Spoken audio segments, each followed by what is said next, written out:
Let's face it, life isn't always the party we thought it would be. So how do we find the joy when we need it? And what if it's up to us to create it? That's where the Party On podcast comes in. Our goal? To shine the proverbial disco light on all the things that can make our lives easier, healthier, and a heck of a lot more fun. So we can enjoy the party we were all invited to, live our best lives, and dance like no one's watching.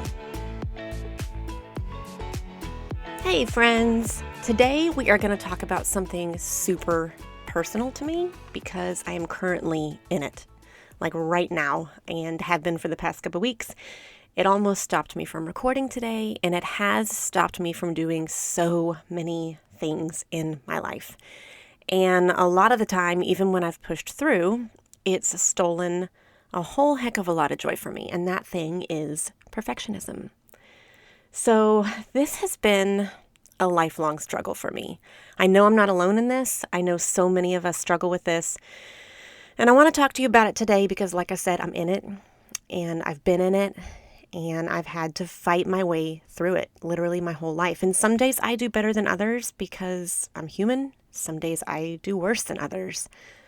And this feels like a good time to add a little party on disclaimer I've been meaning to add. To me, this podcast always was and still is about community. I think that's the most important part. I know I talked about that in our little comeback episode about how important community is and how much I feel like it's been lacking all over the world. And I actually think it's to a huge detriment to all of us. But the reason I talk about that and the reason we're going to talk more about that is because there's really no joy without connection, in my opinion. And I'm just one small part of said community here. And I may be the host, but I'm just me. I'm just human. And I'm just doing life right alongside you. And I make mistakes, tons. And if you've noticed over these past few episodes, I'm making them in real time. And that's kind of been my way of personally working through this topic. Because when I first started this podcast years ago, my episodes were fully written out, and not really on purpose, just because I'm a writer. I love to write. And I used to sit down and jot out notes about what I wanted to talk about and how I wanted, mapping out the episode, which I think is a good thing. And then it would all just kind of flow out. So I would have this whole thing of paragraphs in front of me. And then I would go to record and do my best to articulate the sentiment that I had written down. But this time around, I really evaluated that and I started asking myself questions. I started getting curious, and curiosity is so dang important, you guys, for growth in general. But I started asking myself, was I doing that because I love to write, or was there a part of me that was too afraid to just come on here and talk, and too afraid that I was going to make a mistake or sound stupid? And I called myself out and I said, wait a minute. I think I am over planning as a fear of truly being seen. And I made a commitment not to do that this time around. So now here I am showing up and being brave and pushing through that perfectionism. And that means mistakes and flaws. And to be honest, I know I can edit these things out in post, but I've chosen to leave them in. And kind of as an exercise for myself and as a reminder that I'm not perfect, I make mistakes, and I can show up just as I am and still be accepted. Like, it doesn't have to be perfect. So you guys, you probably already have, but you're going to hear mistakes on here. You're going to hear mic taps. I'm really sorry. I talk with my hands. I do the best I can, but I can't seem to contain them. And I am relearning as I go. And again, mistakes come with that. So again, you're going to hear mistakes, and I am purposely leaving them in because that's how I am proving to myself that humanity is okay. How I am is okay. And I think that's the perfect segue to what we're getting into today. So let's talk about it. So like I said, today we're talking about perfectionism, and not as a flaw, because the very last thing us perfectionists need is more shame. And we're not going to talk about perfectionism as high standards either, but we're going to look at it as something else, and I'm going to call it protection. We're gonna talk about perfectionism as armor. Last week I mentioned the word armor because that's what it felt like I was losing in the year of the snake in like a really beautiful way. Because it wasn't until I lost it that I realized I had put it all on as armor. And I had to lose it layer by layer, and it was so heavy. And I thought armor was just the perfect description because without it, like I said, I felt totally stripped down and naked, like I was facing the world without my protection. And I think that's the point of the year of the horse. So, what if perfectionism is armor? And that's the question I want to pose, that we've put in place to protect ourselves from fully being seen and fully being known. So in my book, I started thinking about perfectionism and I was like, you know what? We're told a lot of lies about perfectionism. Like it kind of masquerades as something completely different. Like we think it's just seeking excellence, or we're told it's just a form of discipline, or that was just modeled for us, or we really, really care about our performance, or we have really good work ethic. And really the truth is perfectionism is nothing other than a mask for fear of judgment, fear of visibility, and the biggest one, fear of not being enough, which you guys, I just want to level the playing field here because if you don't realize this already, we all have these fears. We all have these things, just to varying degrees. Every single one of us has a fear of being seen because it means being vulnerable.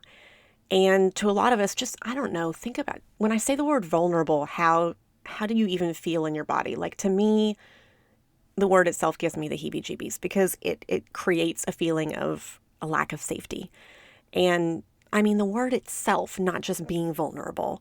And the word naked comes to mind again. I don't know why my brain keeps going there, probably because that's how I felt. But just having no protection. And I was thinking about this and the movie Psycho came to mind, which I don't know why because I can't stand horror movies. I'm way too sensitive to watch those things. But I remember an interview that I saw a long time ago where Alfred Hitchcock was saying the very reason that movie was so effective and that the main scene, spoiler alert, I'm sure I'm not spoiling anything, where Janet Leigh is in the shower. The main reason that scene was so effective is because he was so deliberate in making her absolutely 100% vulnerable. He did it on purpose to make sure, because he was like, I'm tapping into everybody's fear. And being naked in the shower, you have no layer of protection. It resonates with everyone. I just remember thinking how clever he was, such a genius. But let's dig a layer deeper. When it comes to truly being seen, what are we actually vulnerable to? What are we opening ourselves up to that we're afraid of? And I would argue a lot of things, but just a few offhand are people criticizing us, people disagreeing with us, people leaving us because they disagree with us or are going to criticize us. And I think at the very core, that's the ultimate one, that we are built as humans for connection. And when criticism comes into play or disagreement comes into play, ultimately our bodies send us the message that that's going to result in being disconnected from community. And like at a primal level, we don't feel safe. And all of those are completely terrifying things. All of them, right? Like to me, people disagreeing with me, people criticizing me or leaving me is way worse than the movie Psycho. Visibility is vulnerable. It is. It's just vulnerable. And I'll be completely honest, those are the reasons that I left Instagram and social media in general and the podcast years ago, because it just got to be too much for me. I really am a self-declared HSP, which is what they call a highly sensitive person. And I think these things get to everyone, but if you're familiar with HSPs at all, those things really, really, really get to us. And if you are one of those people that the fear of rejection, the fear of being seen really is a big thing, I highly recommend, and you are sensitive to other things, I highly recommend looking up HSP, highly sensitive person, seeing if you identify with that, because it can send you down an incredibly helpful rabbit hole. I just have a hard time pushing through them. It's really, really hard. It always has been ever since I was a kid. I just would walk around terrified that people were mad at me, and I just needed to feel safe with people around me to know that I belonged. And in my time on social media and here on the podcast, after years of strangers, like without asking on Instagram, would just say things like your teeth are too crooked, or I don't like the way your home looks, or your shop is stupid. What a horrible idea. I just had enough. It was so difficult. But the deal is, even if you aren't on social media, these feelings aren't limited to social media. They can totally show up in other ways, like being afraid to post your voice. Hello, hi. This is also hard for me, but I'm doing it. I'm being brave, being courageous in the year of the horse. Another example would be launching a business, being afraid to be seen in that way, sharing your opinion. This is really hard for a lot of people. It used to be really hard for me. And another big one that I think is hard for everyone that tends to get overlooked is saying no. Add social media into the picture with comparison culture, and I think it pushes us all over the top. I actually feel like we all had, because I'm old enough to remember when social media wasn't even around. I think being a human and having a fear of being seen and struggling with perfectionism is hard enough. And then I remember social media entering the chat and just good freaking luck. Those of us who do struggle with this, I felt like it made us all retreat even more into our shells. And if you aren't like me, you aren't identifying with perfectionism and you don't see it like completely popping up as obvious in your life, maybe ask yourself these questions. Where am I over editing in my life? And maybe ask the question, where am I holding back and why? Or maybe the question should be, where am I waiting? Or where am I shrinking myself?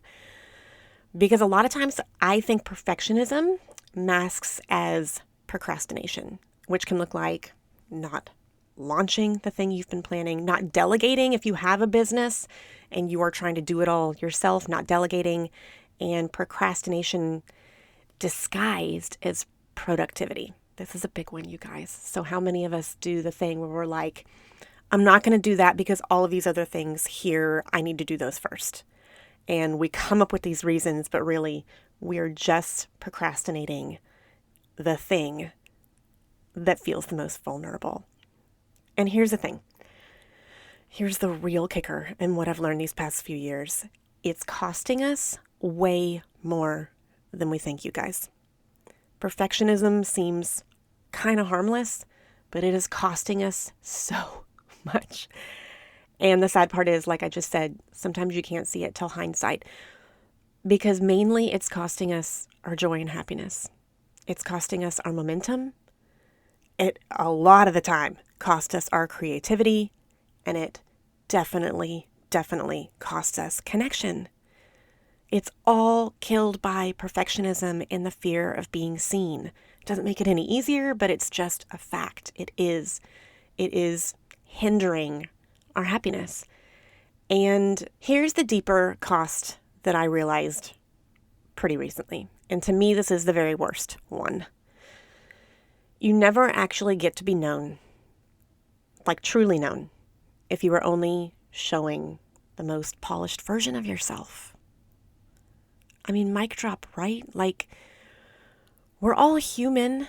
We're all flawed. I mean, can we all admit that? I really can't stand when people can't admit that. That's a total aside, but major pet peeve. We're all human. Don't we deserve to be known for who we truly are? Like, just as is, no pretending, mistakes, flaws, all of it. And how brave is it? I insert the word also hard. How hard is it? But how brave is it to show up in that way in a world that rewards perfection? And in a world where criticism now feels so freaking loud, how brave is it to show up? And maybe we can find some power in that courage and that bravery. We talked about stepping into courage last week, and I think this is a huge, huge way we can do that this year. It's a big one, but we can do it. Just look at me. I'm doing it right now, and I'm just one of us. I started to feel like so convicted about this when, over these past few months, I realized it's me. It's me. I'm the one holding myself back. No one else. No one is over here, berating me or yelling at me or telling me to be afraid of being seen. No one. It's my fear.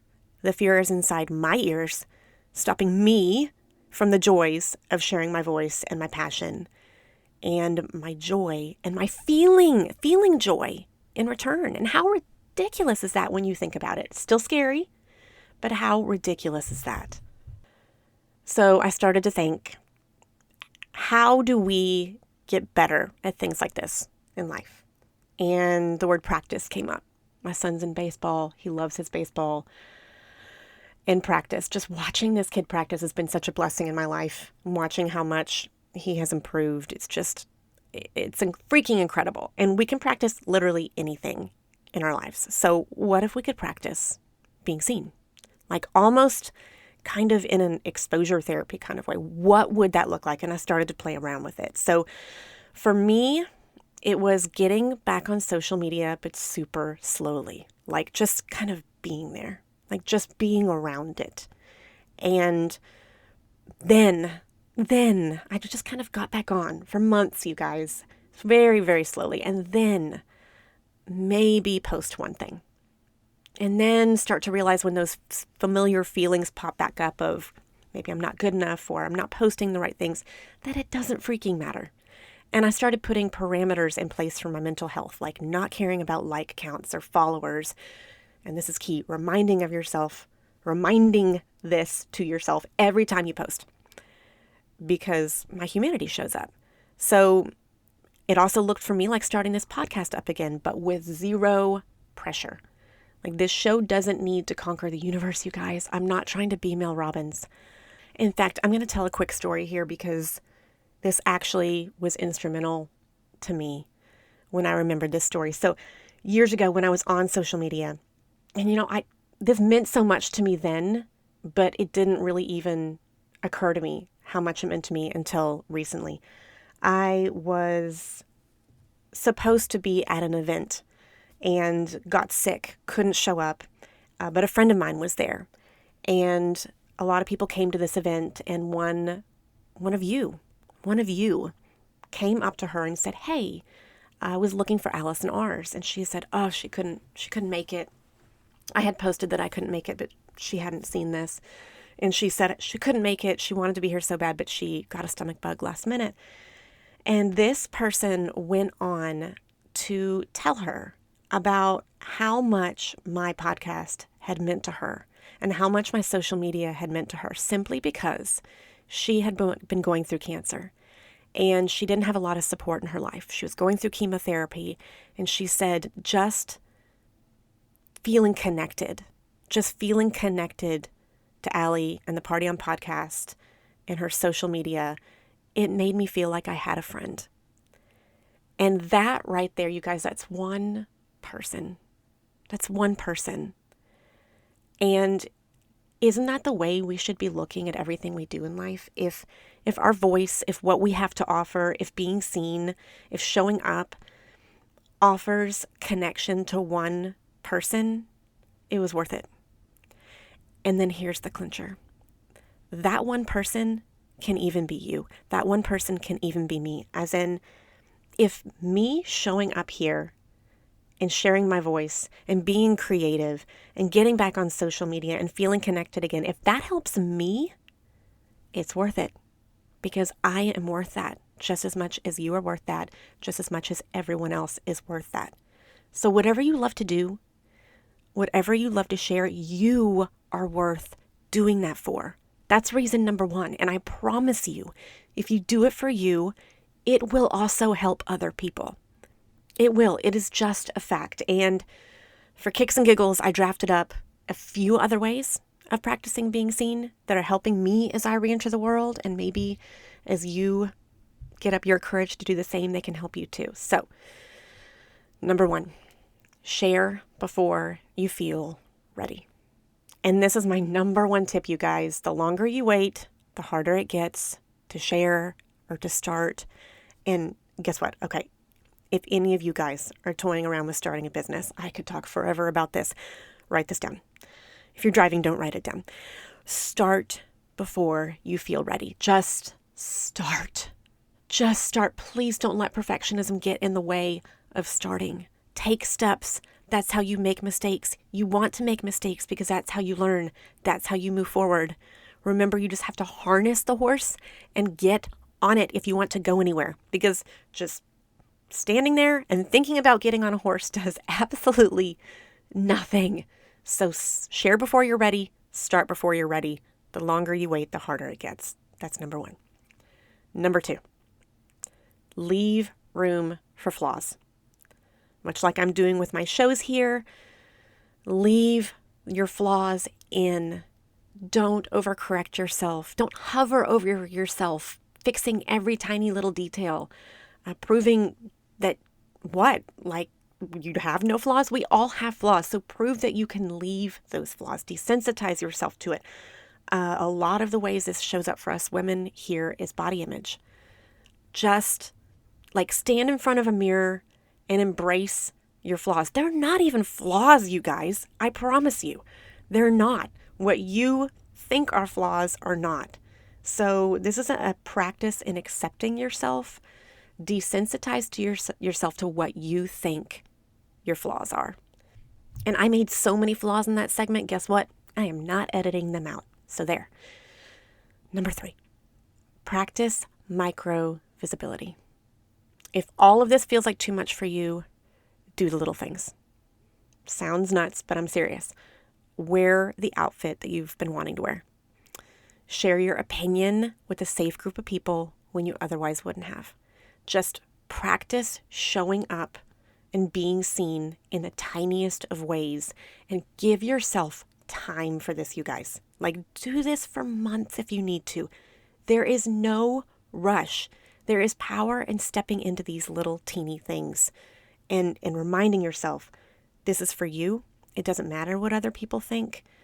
You are practicing being seen. I actually want you to pay attention as you start to do it, because there's a magnetism in it. The people around you are going to start showing up around you differently in a very positive and beautiful way. So practice micro visibility. And number 4 is my absolute favorite. Has been a total game changer for me. Redefine success. Guys, what if success wasn't how many people approved of us? What if success wasn't how many people liked us, or liked what we said, or liked what we were wearing? What if it wasn't how many people liked our post or how many followers we have? What if success was measured by how honest we are being with ourselves?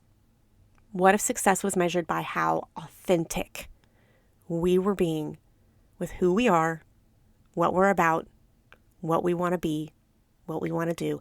How freaking freeing would that be? And quick aside, especially if you are in midlife like me, here's what I've been paying attention to. Midlife is not the time to hide. It's just not. It is not. We have to get over it. It is time to jump on the dang horse. And we don't need to over-explain or prove ourselves. We have done that for how long? Years. If you're one of those people who haven't, I would love to meet you, because the majority of us have been apologizing for even existing for years. And say it with me, we are not doing that anymore. Bottom line, and the main point I want to make here is perfectionism is so dangerous because it moves the finish line of joy. It robs us of joy because it keeps moving the dang finish line.